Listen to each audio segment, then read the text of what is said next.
বদলে গেছে জীবন, বদলে গেছে অভ্যাস। সুস্থ থাকার চাবিকাঠি হলো সর্বদা পরিচ্ছন্ন থাকা ও নিয়মিত শরীর চর্চা, আর তার সাথে ভালো খাবার। ভালো খান, সুস্থ থাকুন, মুখরোচক। চড়ুই আলাম, হ্যাঁ বলছি আপনি মরে যান না কেন? আমি যখন জাহানারা শ্যুট করছি তখন আমার ফাদার পাস অ্যাওয়ে করে যান।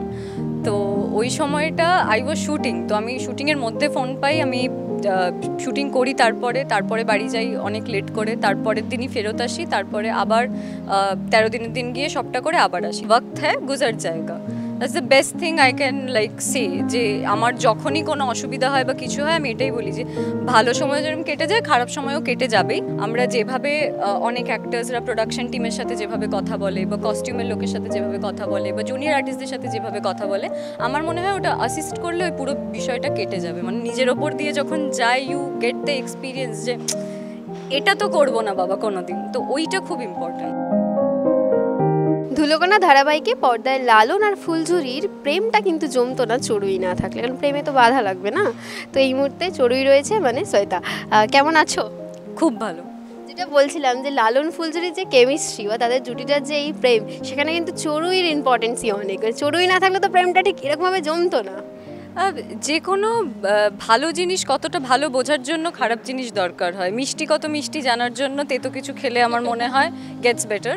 তো আমার মনে হয় চড়ুই অনেকটা ওরকম। তো আমাদের যেরকম দেখতে এখন, মানে আমারও খুবই ভালো লাগছে, মানে যেরকম লালন ফুলঝুরির, বাট চড়ুইয়ের তো একদমই ভালো লাগছে না, যতই ও বলুক যে she is fine with it. আমার মনে হয় যে এখনও অনেকটা তেতো করা জিনিসপত্র বাকি আছে। লালনকে ভালোবাসে, তাকে বিয়ে করবে, তার জন্য অনেক বাধা বিপত্তি কাটিয়ে বিয়েটা হলো, কিন্তু তারপর আবার কেচে গেল। মানে এটাতে মানে চড়ুই কি ভাবছে, মানে নেক্সট কি করবে? চড়ুই এখন ভাবছে যে ওর কিছু নাই করা উচিত, কারণ ও তো কিছু করতে গেলে সবসময় সেটা উল্টো হয়ে যায়। ও যেটা চেষ্টা করে কোনোদিনই সেটা করে উঠতে পারে না। তো আমার মনে হয় এখন ও যেটা করছে খুব স্মার্ট জিনিস করছে, ও চুপচাপ রয়েছে। যে এবার ডেস্টিনি দেখা যাক যে চড়ুই লালন ফুলঝুরিকে কোথায় নিয়ে এসে দাঁড় করায়। তো আই গেস সেটা। চড়ুই কি ভালো হয়ে গেল? এটা নিয়ে কোনো উত্তর আমার মনে হয় না দেওয়া যাবে। আর চড়ুই ভালো হয়েছে কি হয়নি, আমার মনে হয় অডিয়েন্স, আমাদের দর্শক যারা আছে তাদের মধ্যে কাউকে একবার জিজ্ঞেস করবে, তুমি একবার রিপোর্টটা খালি নিও যে আমার ক্যারেক্টারের রিপোর্ট কিন্তু ঠিক নেই চড়ুইয়ের। চড়ুই করতে করতে তুমি কি কমেন্ট পেলে? মানে চড়ুই তো প্রচুর ভালোবাসাও যেরকম পাচ্ছে, নেগেটিভ পজিটিভ সব কমেন্ট পাচ্ছে, তোমার মনে রাখার মতো এমন কি কমেন্টস রয়েছে? বেস্ট যেটা আমি বলবো সেটা হচ্ছে, আমি ফিরছিলাম একদিন শুটিং থেকে, তো ফেরার সময় সিগনালে গাড়িটা দাঁড়ায়, ক্যাব দাঁড়ায়, অ্যান্ড একজন মহিলা তার হাজব্যান্ডের সাথে বাইকে ছিলেন, বাচ্চা ছিল মাঝখানে। তো তার হাজব্যান্ড নোটিস করে, বলে সিরিয়ালের কেউ একজন। তো উনি এরমভাবে ঘোরেন, তাকিয়ে বলে চড়ুই আলাম, হ্যাঁ বলছি আপনি মরে যান না কেন? আর আমার মনে হয় যে ওটা আমার পাওয়া one of my favourite compliments. কারণ যদি কেউ আমার কোনো ক্যারেক্টার দেখে এই কমপ্লিমেন্ট করে, আর সেটা যদি নেগেটিভ ক্যারেক্টার হয়, তো আমি বলবো দ্যাট মিনস আ লট, কারণ তার মানে একটু হলেও মানে যেইটুকু ঠিক করছি। আর তার বাইরে আমি এরকমও অনেক কথা শুনেছি যেখানে আমাকে বলছে যে না চড়ুই তো ভালোই, ও যেটা করছে ঠিক করছে, উইচ ইজ ভেরি শকিং। মানে এই জাস্টিফিকেশনটা যে হ্যাঁ মানে ও তো ভালোবাসে বলে করছে, বা ও যেটা করছে সেটাই ঠিকই, তো এটাও আমার মনে হয় যে ভাবার বিষয়, যে মানুষে অনেক রকমের হয়। চড়ুই হয়ে উঠতে শ্বেতাকে কি করতে হয়? সব রাগ জীবনের যা আছে মোটামুটি রোজকার পুরোটা আমি চ্যানেলাইজ করি ফ্লোরে। মানে you have to be the. আর আমার আরেকটা যেটা আমার ক্যারেক্টার, মানে চড়ুইয়ের ক্যারেক্টার যেটা আমার খুব ফেভারিট, সেটা হচ্ছে ও কিন্তু নিজের লজিকে ঠিক, মানে সেটা খুবই important to play a role also. মানে অ্যাক্টিংয়ের জন্য আমার মনে হয় কনভিকশনটা, বিশ্বাস করাটা খুব দরকার যে হ্যাঁ আমার চরিত্র যেগুলো করছে সেগুলো এই কারণে করছে। তো বলতে নেই লীনাদির লেখাটা এতটাই সুন্দর যে ওই জাস্টিফিকেশনগুলো কিন্তু আমি পাই। আর ওনার গল্পে আমি এরকম কোনো ক্যারেক্টার দেখিনি যে একদম পজিটিভ বা একদম নেগেটিভ। তো এই যে চড়ুইকেও যে সবাই নেগেটিভ বলতে পারবে না, ও তো নিজে মানে ভালোবাসার জায়গা থেকে করছে। তো সেখান থেকে আমার মনে হয় এই যে গ্রে এরিয়াটা যেটা দেওয়া হয়েছে আমাকে, মানে ইন দ্য ক্যারেক্টার, সেইটা খুবই helpful for any actor to play. তো আমাকে অনেকটা কিছু করতে হয় না, আমাকে খালি মন দিয়ে অ্যাক্টিং করতে হয়েছে, দ্যাটস অল। এটা কি তোমার first negative character?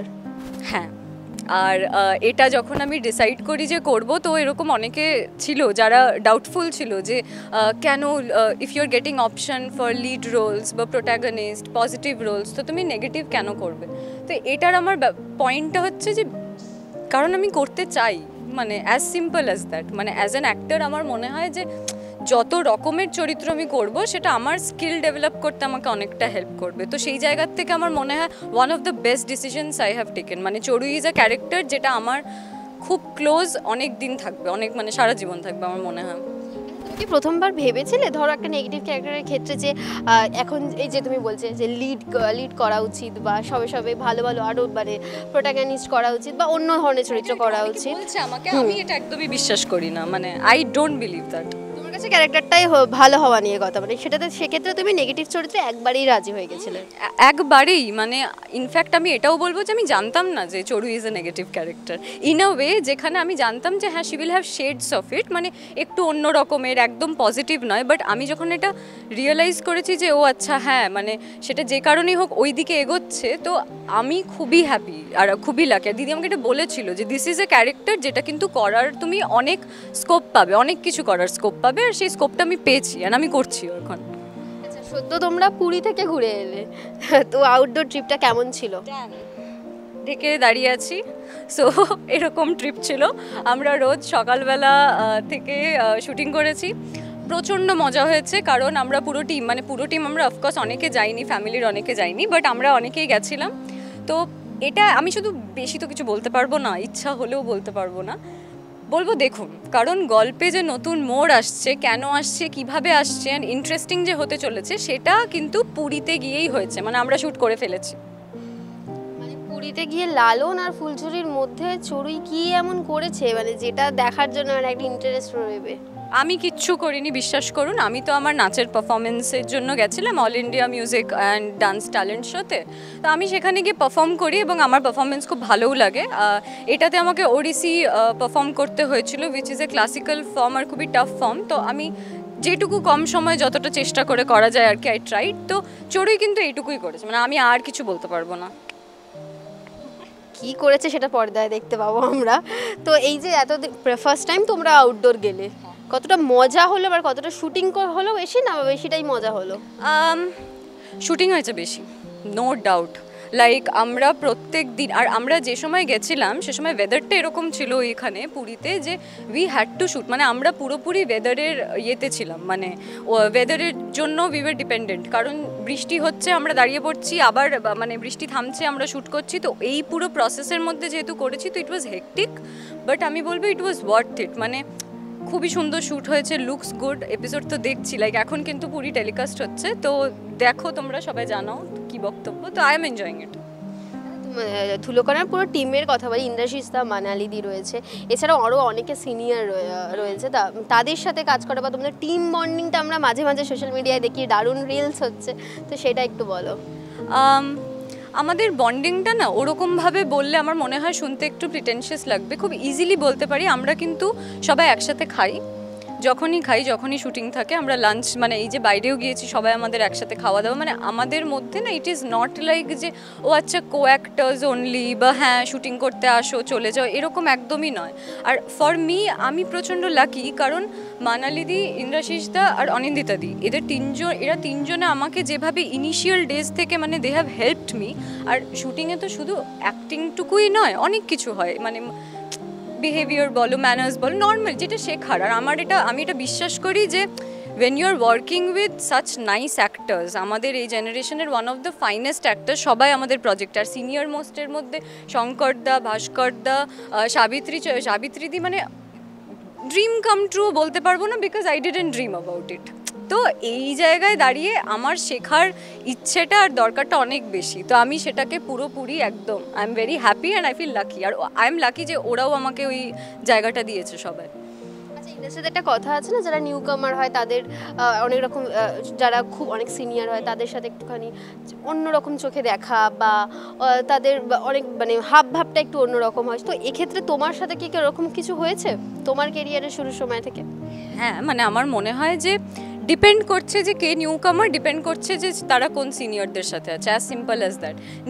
New actors, new generation of অ্যাক্টার্সরা অন্যরকম, আগের যারা ছিল তারা অন্যরকম, তাদের নিজস্ব একটা সেট অফ আইডিওলজি রয়েছে, সেট অফ রুলস তাদের মধ্যে রয়েছে, আমাদের একটু আলাদা। তো আমার মনে হয় যে যারা newcomers they have to understand যে অনেক কিছু শেখার আছে। আর আমার মনে হয় আমি খুবই লাকি যে আমি যাদের সিনিয়রদের যাদের পেয়েছি আমাকে খুব একটা একদমই অসুবিধা ফেস করতে হয়নি।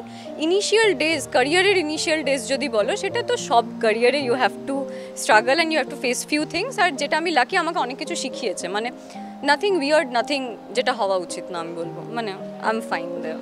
তোমার ক্যারিয়ারের শুরুর সময়টা একটু শুনি, কীভাবে ইন্ডাস্ট্রিতে আসা?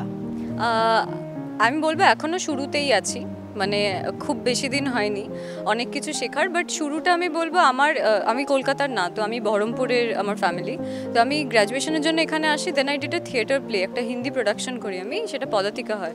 তো সেখানে আই এনজয়েড, মানে আমি সত্যি বলছি, মানে that was the first time আমার মনে হলো বাহ বেশ মজার বিষয় তো অ্যাক্টিংটা, মানে যা আছে একটা অন্য মানুষ হচ্ছি, আবার অন্য রকমভাবে পুরোটা মানে অ্যাক্ট করছি, তারপরে লাইফটা আলাদা, and it's interesting, every day একটা নতুন চ্যালেঞ্জ। তো সেখান থেকে তারপরে আমি কদিন অ্যাসিস্ট করি, তো I was an assistant director. তারপরে আমার প্রথম অ্যাক্টিংয়ের ব্রেক ওয়াজ জাহানারা কালার্সে, তো উইচ ইজ অ্যাগেন আমার খুবই ফেভারিট শো। যদি জাহানারার ফ্যান বা দর্শক যারা ভালোবেসেছেন কেউ দেখছেন, আমি বলবো যে থ্যাংক ইউ। 4 বছর পরেও আমাকে যখন কেউ জাহানারা বলে বা ওই শোটা নিয়ে যখন কেউ বলে, তো I feel proud, and it খুবই ভালো একটা গল্প ছিল। তো তারপরে আমি অনেকটা সময় ব্রেক নিই ফ্রম টেলিভিশন, কারণ ফার্স্টটার সময় পার্সোনালি একটু কিছু হয়, তো আমি একটু ঘেটে যাই। তো দেন আমি অনেকটা দিন ব্রেক নিই, অনেক ভালো ভালো অ্যাড করি, তারপরে web series, did a film. তো তারপরে আই ডিসাইডেড যে ওকে অ্যাগেন টেলিভিশন, তো তারপরে চড়ুই হ্যাপেন্ড। তো এটাই ব্রেকটা নিই, এই ব্রেকটা কেন? ব্রেকটা হচ্ছে বিকজ আমি যখন জাহানারা শ্যুট করছি তখন আমার ফাদার পাস অ্যাওয়ে করে যান। তো ওই সময়টা আই ওয়াজ শুটিং, তো আমি শুটিংয়ের মধ্যে ফোন পাই, আমি শুটিং করি, তারপরে বাড়ি যাই অনেক লেট করে, তারপরের দিনই ফেরত আসি, তারপরে আবার 13 দিনের দিন গিয়ে সবটা করে আবার আসি। তো দ্যাট ওয়াজ অ্যান এক্সপিরিয়েন্স যেটা আমাকে একটু বললো যে টেক টাইম, কারণ ওই সময়টা আমি এত ব্যস্ত ছিলাম যে আমার পেরেন্ট অসুস্থ, আমার বাবা অসুস্থ, আমি ওনাকে সময়টা দিতে পারিনি, কারণ we all know the show must go on, we have to shoot. Being a protagonist of a show in and as Jahanara, আমার ওই দায়িত্বটা ছিল যে আমাকে ওটা করতে হবে। তো সেটা করতে গিয়ে আমি লাইফে যেটা মিস আউট করেছি ওটা যাতে আর না হয়, ওই ভয়টা আমি এখনও কাটিয়ে উঠতে পারিনি, যে কারণে the decision to not do leads বা নট ডু প্রজেক্টস যেখানে আমার সময়টা ওইভাবে কমিটমেন্ট আমাকে করতে হবে, কারণ ওই ভয়টা যায়নি। তুমি বহরমপুর থেকে কলকাতা এসে এই জার্নিটা, তো এই জার্নিটা কি মানে কতটা স্মুথ ছিল বা তোমার কতটা স্ট্রাগল করতে হলো? স্মুথ আমার মনে হয় না কোনো জার্নি হয়, আমি যে কোনো অন্য প্রফেশনে থাকলেও it would have been equally tough. But আমি খুবই লাকি যে এখন অবধি আমার মনে হয় যে আমি ভুল ডিসিশন নিইনি। The projects I have done I am happy, the projects I have not done I don't regret যে আমি করিনি বা না করেছি। তো আমি চাই যে যেরকমভাবে এসেছি এরমভাবেই যদি চলতে থাকে তো আই ডোন্ট মাইন্ড। তো আই গেস সেটাকে স্মুথলি চলাই বলে। কঠিন সময় নিজেকে কিভাবে সামলাও? খুবই ইজিলি। আমার মনে হয় একটা জিনিস যেটা বারবার রিপিট করে that helps is this too shall pass, মানে ওয়াক্ত হ্যায় গুজার জায়গা। That's the best thing I can like say. যে আমার যখনই কোনো অসুবিধা হয় বা কিছু হয় আমি এটাই বলি যে ভালো সময় যেরকম কেটে যায় খারাপ সময়ও কেটে যাবেই। আর তার বাইরে my strongest support system I have my mother, I have my partner, and like that is all I want right now. তো আমার মনে হয় they have helped me a lot. আমার মানে কঠিন সময়গুলোকে মানে ওরা ছিল বলে আমি পেরেছি জিনিসটা পুরোটা ক্রস করতে। বহরমপুর থেকে এসে কলকাতায় নিজের জায়গা তৈরি করা, একটা ইন্ডাস্ট্রিতে একটা পরিচয় তৈরি করা, এর মাঝখানে অনেকটা সময় থাকে। তো এটা স্ট্রাগল পিরিয়ড তুমি যেটা বলে যে সব প্রফেশনে থাকে, তো তোমার এই যে কলকাতায় আসা কাজ করা, এটা প্রথম দিক থেকে কি ভেবেছিলে যে না যে কেমন হতে চলেছে এই জার্নিটা? এটার ইজিয়েস্ট যেটা আমি বলতে পারি সেটা হচ্ছে যে আমি কোনোদিন অ্যাক্টর হতে চাইনি। মানে যেটা আমাকে বলা হয় যে কেন ইউ ডোন্ট গো আউট বা ইউ ডোন্ট এনজয় ফেম, আমি এটা বলছি যে আমি অ্যাক্টিংটা করতে ভালোবাসি, তার সাথে যেগুলো আসে ওগুলোতে কিন্তু আমি এখনও ইউজ টু হইনি। মানে আমি আর সেটা কিন্তু খুবই কনসিয়াসলি আমি বলবো না, মানে ওটা আমি ছোটো থেকেই ওরম, মানে আমার কাছে স্কিলটা বা আর্ট ফর্মটা বেশি important than the other things. এবার যে কারণে আমি বলবো যে আমার কাজটা করতে সুবিধে হয়, আর আমি অনেকটা বেশি ভালোবেসে করি, কারণ আমি এটা ভাবি না যে কে দেখবে কে দেখবে না, ওটা ইম্পর্টেন্ট নয়। তো সেই জায়গার থেকে দাঁড়িয়ে আমি যখন কলকাতায় প্রথম আসি, আমার স্ট্রাগলটা এটা ছিলই না যে অ্যাক্টর আমি কীরম হব, আমার স্ট্রাগলটা ছিল যে কোন বাস কোথায় যায়, 202 কোথায় যায়, 215C কোন দিকে যায়। তো আমার ওইটা ফিগার আউট করতে আমার গ্র্যাজুয়েশনের টাইমটা কেটে গেছে। যে তো নতুন শহরে আসার পর না আরও অনেক কিছু ছিল আমার কাছে এক্সপ্লোর করার, তো আমি ওই শহর এক্সপ্লোর করতে ব্যস্ত ছিলাম। তো অ্যাক্টিং ইজ সামথিং যেটা আমি আমার গ্র্যাজুয়েশনের অনেক পরে শুরু করি। তো তুমি অ্যাসিস্ট করতে, হ্যাঁ, তারপর সেখান থেকে এই প্রফেশনে আসা। তো অ্যাসিস্ট করার সময় কি মনে হয়েছিল যে অ্যাক্টর হব না ওই অ্যাসিস্টটাই করতে চাই? আমি এখনও বলবো, আমি এখনও শুধু অ্যাক্টর হতে চাই না, মানে আমার প্রচণ্ড মানে ভেতরে ফিল্ম মেকিং নিয়ে প্রচণ্ড কোয়েশ্চেন, প্রচণ্ড ইন্টারেস্ট। আর আমার এটা জীবনে খুবই ইচ্ছা যে আমি কোনো না কোনো দিন, মানে আমি জানি না, মানে আগে তো আমি অ্যাক্টর ভালো অ্যাক্টর হতে চাই, বাট আমার মনে হয় ভালো অ্যাক্টর, ভালো ডান্সার, ভালো সিঙ্গার, ভালো ডিরেক্টর এরকম অনেকে আছে, অনেক পুরুষ মানুষ, অনেক মহিলা মানুষ আছে যারা সবকটা একসাথে। তো আমার মধ্যে এখনও অত ট্যালেন্ট নেই, but I can work for that. তো আমার মনে হয় আমি যখন অ্যাসিস্ট করতাম, আমার তখনও মনে হয়েছিল যে হ্যাঁ, direction is something that is fun, মানে ওটা আমার ইচ্ছে আছে কোনো দিন। Acting is something that I already love, আমার অলরেডি এখন ভালো লাগে। তো এটাই আরও আরেকটা কারণ অ্যাসিস্ট করার, সেটা হচ্ছে আমার এটা আমি বলবো যে এখন ইয়াং অ্যাক্টার্স তাদের উচিত অ্যাসিস্ট করেই অ্যাক্টিংটা করা। তুমি যত behind the camera you'll work, তত you'll perform better front of camera, simple. আর আমার মনে হয় একটু গ্রেটফুলনেস ফর্ম হয়। আমরা যেভাবে অনেক অ্যাক্টার্সরা প্রোডাকশন টিমের সাথে যেভাবে কথা বলে, বা কস্টিউমের লোকের সাথে যেভাবে কথা বলে, বা জুনিয়র আর্টিস্টদের সাথে যেভাবে কথা বলে, আমার মনে হয় ওটা অ্যাসিস্ট করলে ওই পুরো বিষয়টা কেটে যাবে। মানে নিজের ওপর দিয়ে যখন যায়, ইউ গেট দ্য এক্সপিরিয়েন্স যে এটা তো করবো না বাবা কোনো দিন। তো ওইটা খুব ইম্পর্ট্যান্ট। চড়ুই যেরকম লালন করছে, তিনি লালনকে তো পেলো না, এরকম শ্বেতার লাইফে কেউ আছে যাকে শ্বেতা ভীষণ কাছের, শ্বেতার খুব ভালোবাসে? মানে লালন তো আমি চাইবো না যে সে লালন হয়ে যাক, লালন হলে তো আর মানে পাওয়া হলো না, তাহলে তো সে চলে যাবে। But luckily I have my partner, my best friend, my other half. তো আমরা খুবই ভালো আছি। তো আমার সেখানে আমার মনে হয় না যে আমার কোনো প্রবলেম আছে যে ইস পেলাম না কেন, আই এম ডান দেয়ার। লাইফে শ্বেতা খুব ভালো আছে, আদার হাফ যেটা তুমি বললে, তো একটু সম্পর্কটা শুরুটা বা তার সম্পর্কে একটু শুনি। লজ্জা পাবে এটা দেখলেই। কলেজ, বাট সেম কলেজ নয়। তো ও হায়দ্রাবাদে পড়তো, আমি স্কটিশে পড়তাম। তো আমরা আমাদের কমন ফ্রেন্ড দিয়ে দেখা হয়। তো এখানে আমি এসেছিলাম ওর সাথে দেখা করতে। প্রথমবার আমি এই ইনসিডেন্টটা বলবো, because it's very sweet. The first time আমি ভেজিটেরিয়ান, তো সেটা সবাই ভুলে যায়। আর ও বাঙালি, নন ভেজিটেরিয়ান, মানে মাটন প্রেমী। তো আমি যখন ফার্স্ট টাইম ওর বাড়ি যাই, আমরা অনেক বন্ধুরা, তো he made veg fried rice and পনিরের তরকারি ফর মি। তো আমার মনে হয় আমি মোটামুটি সেই দিনই আমার একটু ভালো লেগে গেছিলো। তারপরে it worked out, we are best friends, মানে we are very good friends. তো ওটা ইম্পর্ট্যান্ট। তোমার কাজের জায়গা বা তোমার ইন্ডাস্ট্রি বা এখানে যে কাজ করে সে কিভাবে সাপোর্ট করছে? যেভাবে আমি ওর কাজে সাপোর্ট করি, মানে অ্যাজ সিম্পল অ্যাজ দ্যাট। আমার মনে হয় যে আমার কাজটা আমি করছি, তো the only support I need from him is the emotional and mental support, যেটা আমি খুবই লাকি টু হ্যাভ। লাইক আমার কোনো দিন যদি শুটিংয়ে লেট হয়, আমি জানি যে এসে I have my favourite dessert বা চকলেট, কি বা চকলেট তো খাই না, মাফিন বা কাপকেক, যেটাই সেটা সবসময় ফ্রিজে থাকে। তো আই থিঙ্ক ওই ছোটো ছোটো জিনিসগুলো ম্যাটার করে। তো দ্যাটস অল। একদমই, আমরা শেষ করব, শেষের দিকে। তো চড়ুই হিসেবে কি বলবে দর্শকদের, আগামী দিনে কি কি চমক আসছে? দেখতে থাকুন ধুলোকণা, কারণ এই যে পুরীতে যা যা হচ্ছে বা যা যা হতে চলেছে, সেটা কিন্তু আমি বলবো যে মিস করার মতন একদমই নয়। এই যে লালন ফুলঝুরির মাঝখানে চড়ুই আসবে কি আসবে না, কিভাবে আসবে, চড়ুই ভালো হয়েছে কি না, পুরোটাই দেখলে বুঝতে পারবেন। তা ধুলোকণা দেখুন 8টার থেকে, স্টার জলসা।